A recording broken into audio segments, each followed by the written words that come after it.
जय संतोषी माँ।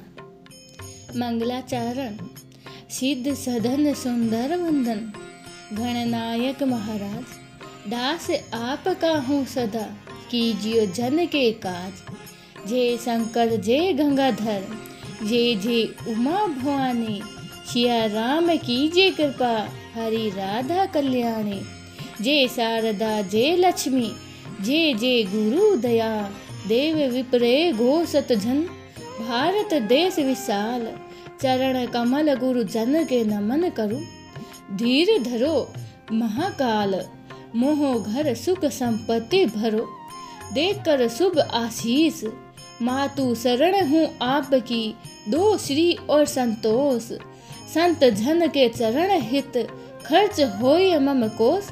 माँ संतोषी तोष दो, ओ भटकन से दूर, तब सेना में मन लगे, अहंकार हो चूर। बोलो संतोषी मात की जय हो। माँ संतोषी व्रत कथा और माँ संतोषी व्रत का महत्व और विधि। संतोषी माता के पिता गणपति और माता रिद्धि सिद्धि हैं। इनका परिवार धन धान्य सोना चांदी मोती मूंगा तथा रत्नों से भरा है। पिता गणेश की कृपा से दरिद्रता और कलह का नाश होता है। घर में सुख शांति, बाल गोपाल से भरा परिवार, व्यापार में लाभ ही लाभ और मन की सर्व कामनाओं की पूर्ति होती है और शोक विपत्ति चिंता आदि सब दूर होते हैं। कथा प्रारंभ करने से पहले पवित्र स्थान पर एक तांबे का कलश जल से भरकर रखे। उस कलश के ऊपर एक कटोरी में गुड़ और चना रखे। ध्यान रहे प्रसाद सदा सवाया ही चढ़ाया जाता है, जैसे ₹1.25 का, ₹2.5 का आदि अपनी क्षमता के अनुसार ही प्रसाद ले। माता प्रेम व श्रद्धा की भूखी है, मात्रा की नहीं। कथा कहने वाला अपने सीधे हाथ में गुड़ व चना रखे और कथा श्रवण करने वाला समय समय पर संतोषी मात की जय हो बोलते रहे। कथा समाप्त होने पर आरती करे तथा कलश में रखा जल पहले पूरे घर में छिड़के, फिर शेष जल तुलसी जी को चढ़ा दे। कथा कहने वाला अपने हाथ में रखा गुड़ और चना गौ माता को खिलाए। इसके पश्चात ही कटोरी में रखा प्रसाद कथा सुनने वाले तथा घर के सदस्यों में बांट दे। एक समय भोजन करे। जितने शुक्रवार व्रत करने का संकल्प किया हो, वह समय पूरा होने पर उद्यापन करना आवश्यक है। उद्यापन में घर के तथा पड़ोस के बच्चों को बुलाकर भोजन करवाकर ही यथाशक्ति दक्षिणा दे।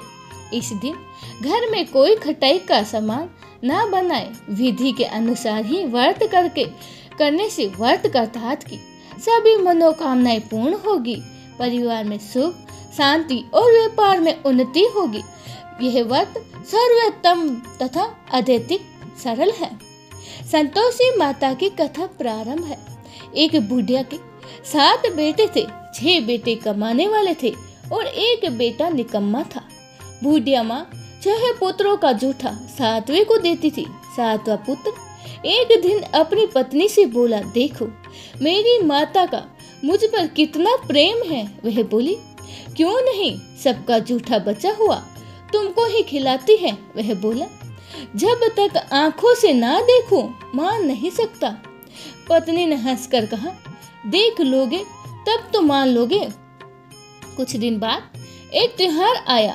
घर में 7 प्रकार के भोजन और चूरमा के लाडू बने। एक वह पत्नी की बात को जांचने के लिए सिर दर्द का बहाना बनाकर पतला कपड़ा सिर पर ओढ़कर रसोई में जाकर सो गया और कपड़े में से सब देख रहा था। 6 भाइयों भोजन करने आए। उनसे देखा माँ ने उनके लिए सुंदर सुंदर आसन बिछाए हैं, 7 प्रकार की रसोई परोसी है और आग्रह कर करके उन्हें भोजन कराती रही। वह देखता रहा। 6 भाइयों को भोजन करके उठ गए। तब माँ ने उनकी थाली में से लड्डुओं के टुकड़ों को उठाया और एक लड्डू बनाया। जूठन साफ कर माँ ने उसे पुकारा, उठ बेटा उठ, तेरे भाइयों ने भोजन कर लिया है, तू भी उठकर भोजन कर ले। उसने कहा, माँ मुझे भोजन नहीं करना, मैं परदेश जा रहा हूँ। माता ने कहा, कल जाना हो तो आज ही जा। वह बोला, हाँ हाँ जा रहा हूँ। यह कहकर वह घर से निकल गया। चलते समय उसे पत्नी की याद आई। वह गौशाला में कड़े थाप रही थी। वहां जाकर वह बोला, मेरे पास तो कुछ नहीं है, ये अंगूठी है, सो ले लो और अपनी कोई निशानी मुझे दे दो। वह बोली, मेरे पास क्या है, यह गोबर भरा हाथ। यह कहकर पत्नी ने उसकी पीठ पर गोबर के हाथ की थाप मार दी। वह चल दिया। चलते चलते दूर देश में पहुंचा। वहां एक साहूकार की दुकान थी। वहां जाकर बोला, सेठ जी मुझे नौकरी पर रख लो। साहूकार को नौकरी की सख्त जरूरत थी। साहूकार ने कहा, काम देख कर ही तनख्वाह मिलेगी। उसने कहा, सेठ जी जैसा आप ठीक समझे। उसने साहूकार के यहाँ नौकरी मिल गई। वह वहां दिन रात काम करने लगा। कुछ दिन में ही दुकान का लेन देन, हिसाब किताब, ग्राहकों का माल बेचना, सारा काम करने लगा। साहूकार के 7-8 नौकर थे।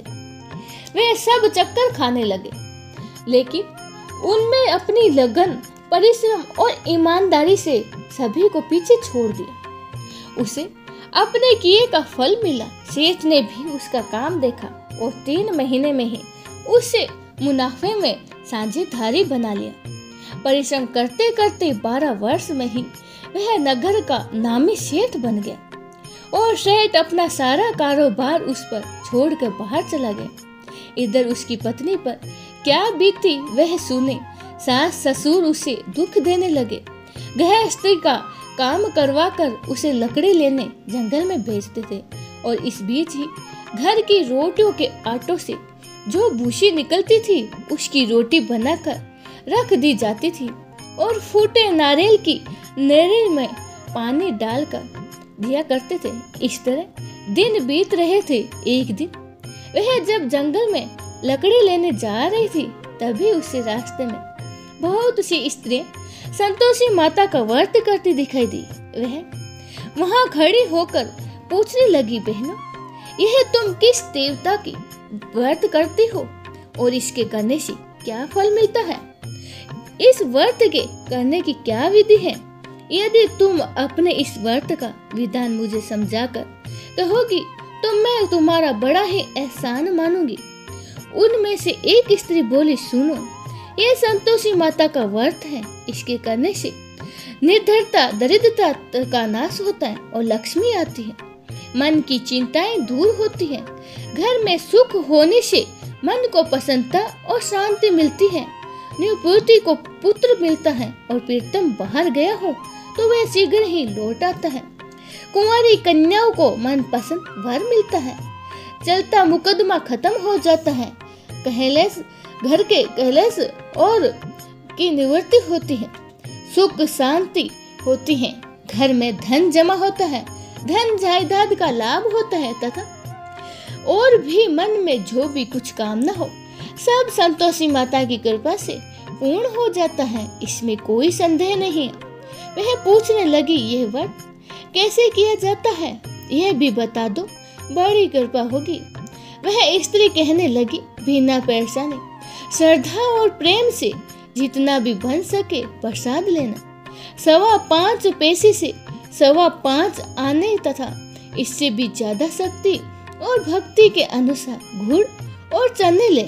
हर शुक्रवार को निहारा रहकर कथा कहना सुनना चाहिए। इसके बीच ही कर्म नहीं टूटे। लगातार नियम पालन करना चाहिए। सुनने वाला कोई ना मिले तो घी का दीपक जलाकर उसके आगे जल के पात्र को रखकर कथा कहना चाहिए, परंतु नियम ना टूटे जब तक कार्य सिद्ध ना हो। नियम पालन करना और कार्य सिद्ध हो जाने पर व्रत का उद्यापन करना चाहिए। 3 मास में ही माता पूरा फल प्रदान करती है। यदि किसी के खोटे ग्रह हो तो भी माता 1 वर्ष में अवश्य उन्हें अनुकूल करती है। कार्य सिद्ध होने पर ही उद्यापन करना चाहिए, बीच में नहीं। उद्यापन में 2.5 सेर आटे का खाजा तथा इसी अनुसार खीर तथा चने का साग बनाकर 8 बच्चों को भोजन कराना चाहिए। जहाँ तक मिले देवर जेठ भाई बंधु कुटुंब के लड़के को ही लेना चाहिए, ना मिले तो रिश्तेदारों और पड़ोसियों के लड़कों को बुलाना चाहिए। उन्हें भोजन कराकर यथाशक्ति दक्षिणा दे। माता का नियम पूरा करना, ध्यान रखना उस दिन घर में कोई खटाई ना बने। यह सुनकर वह वहां से चली गई और रास्ते में लकड़ी के बोझ को बेच दिया और उन पैसों से गुड़ चना ले माता के व्रत की तैयारी कर ली। आगे चली गई। रास्ते में संतोषी माता के मंदिर में जाकर माता के चरण में लेट गई और विनती करने लगी, हे माँ, मैं दीन हूँ, निपट मूर्ख हूँ, व्रत के नियम कुछ नहीं जानती, मैं बहुत ही दुखी हूँ। हे माता, मेरा दुख दूर कर, मैं तेरी शरण में हूँ। माता को दया आई। एक शुक्रवार बीता कि दूसरे शुक्रवार को ही उसके पति का पत्र आया और तीसरे शुक्रवार को उसका भेजा हुआ पैसा आया। यह देखकर जेठानी मुंह छिकोड़ने लगे। इतने दिनों बाद इतना पैसा आया है, इसमें क्या बढ़ाई है। लड़के ताने देने लगे कि काकी के पास तो अब पत्र आने लगे हैं, रुपए आने लगा है, अब तो काकी की खातरी बढ़ेगी, अब तो काकी बुलाने से भी नहीं बोलेगी।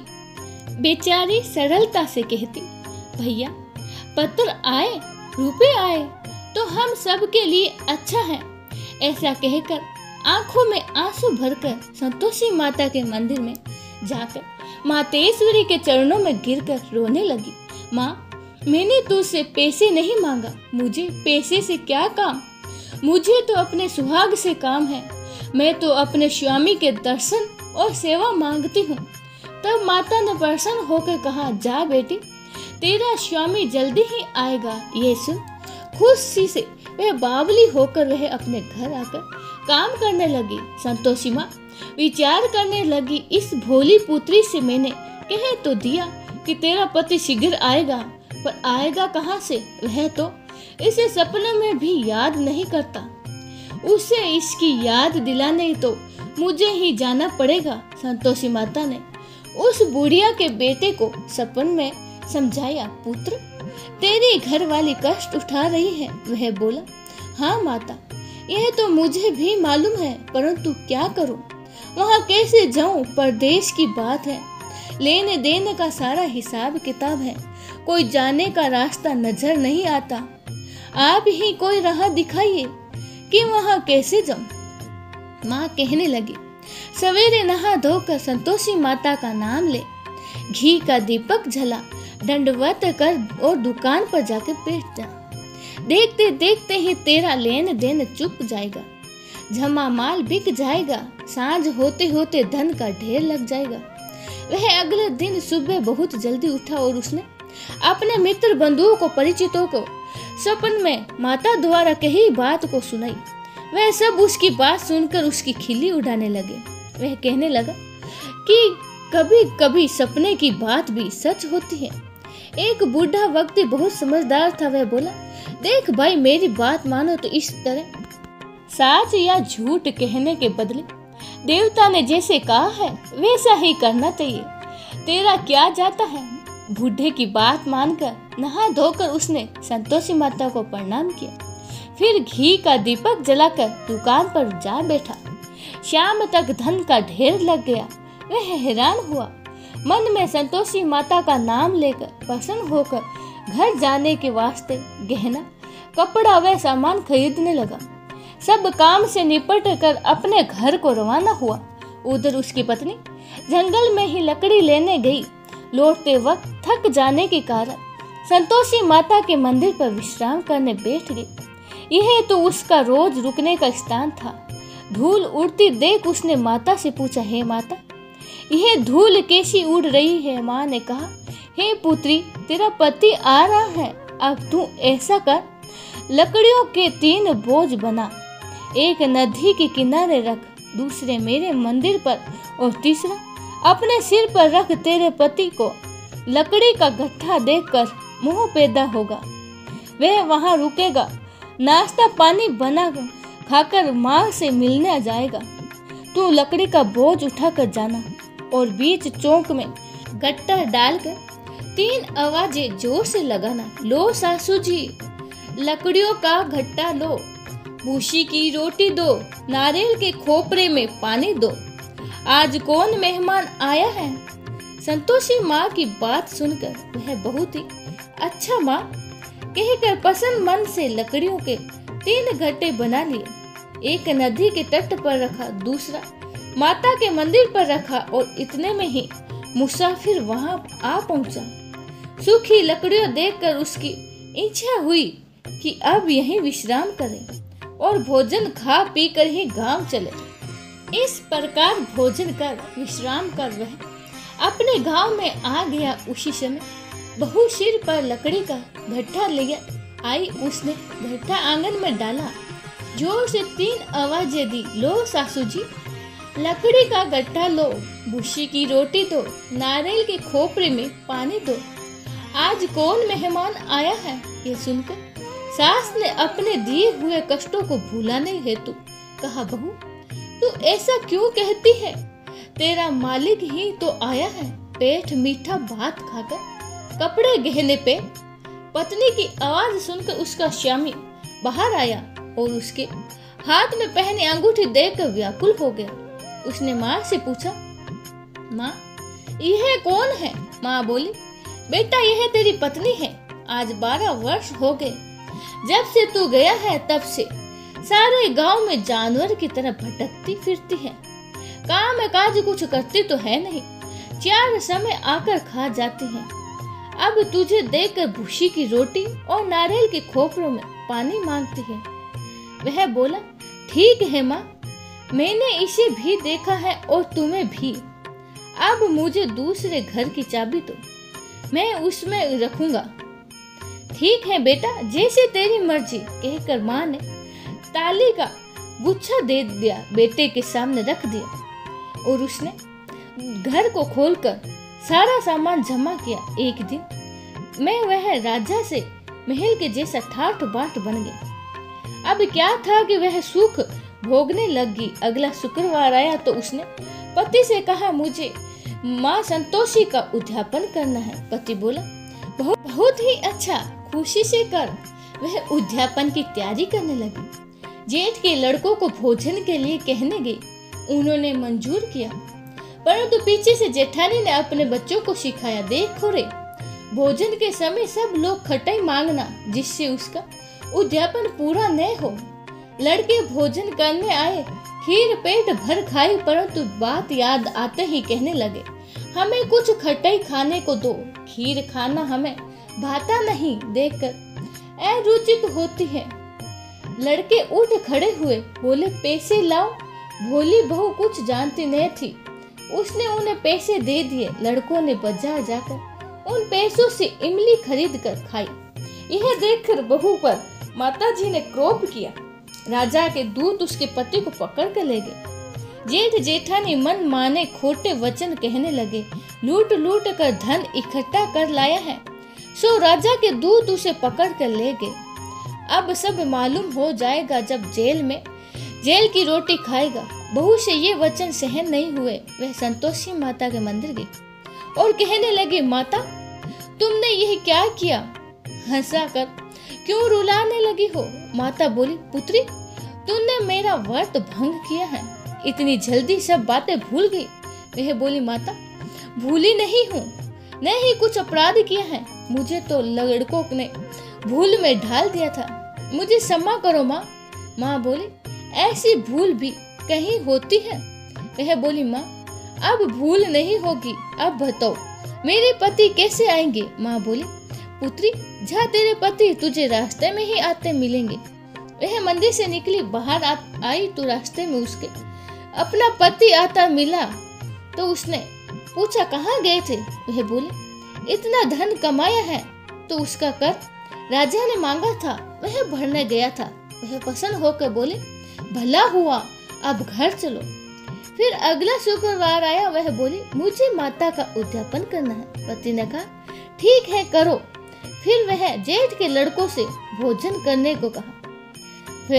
फिर जेठ के लड़के भोजन को कहने गए तो जेठानी ने लड़कों को सिखा दिया कि तुम पहले ही खटाई मांगना। लड़के भोजन करने बैठे, परंतु भोजन करने से पहले ही कहने लगे, हमें खीर पूरी नहीं भाती, जी बिगड़ता है, कुछ खटाई खाने को दो। बहू बोली, खटाई खाने के नहीं मिलेगी, खाना खाना है तो खाओ। उनको उठकर चले जाने का पर उसने ब्राह्मणों के लड़कों को बुलाकर भोजन कराया, दक्षिणा दी और जगह उन्हें एक एक फल दिया। इससे संतोषी माता प्रसन्न हुई। माता की कृपा से 9 माह बाद उसको चंद्रमा के समान एक पुत्र की प्राप्ति हुई। पुत्र को लेकर वह प्रतिदिन संतोषी माता के मंदिर में जाने लगी। माँ ने सोचा कि यह रोज आती है, आज क्यों ना मैं इसके घर चली जाऊं, इसका आश्रय देखूं तो सही। यह विचार कर माता ने भयानक रूप बनाकर घुड़ और चने से सना मुख, ऊपर से सूंड के समान होठ, उस पर मक्खियां भिन भिनाती रही थी। दहलीज पर पैर रखते ही उसकी सास चिल्लाई, देखो रे, कोई चुड़ैल डाकिनी चली आ रही है, लड़को इसको भगाओ नहीं तो सबको खा जाएगी। बहू रोशनदान से देख रही थी, वह प्रसन्न हो उठी। आज मेरी माता मेरे घर आई है। एक एक दूध पीते हुए बच्चे को गोद से उतारकर इस प्रकार उसकी सास क्रोध में आई और भरकर बोली, अरे रंड, इसे देखकर कैसी उतावली हुई है जो अपने बच्चे को पटक दिया। इतने में ही माँ के प्रताप से जहाँ देखा वहाँ लड़के ही लड़के नजर आने लगे। बहू बोली, माँ जी, मैं जिनका व्रत करती हूँ ये वही संतोषी माता है। इतना कहकर उसने झट से घर के सारे किवाड़ खोल दिए। सबने माता के चरण पकड़ लिए और विनती करने लगी, हे माता, हम मूर्ख हैं, हम अज्ञानी हैं, तुम्हारे व्रत की विधि हम नहीं जानते, तुम्हारा व्रत भंग हमने बड़ा ही अपराध किया है। हे माता, आप हमारे अपराध को क्षमा करो। इस प्रकार बार बार कहने पर संतोषी माता प्रसन्न हुई। इसके बाद उसकी सास कहने लगी, हे संतोषी माता, आपने बहू को जैसा फल दिया है वैसा सबको देना। जो कथा कहता है, सुनता है और जो पढ़ता है उसको मनोरथ पूर्ण करना। बोलिए संतोषी माता की जय हो।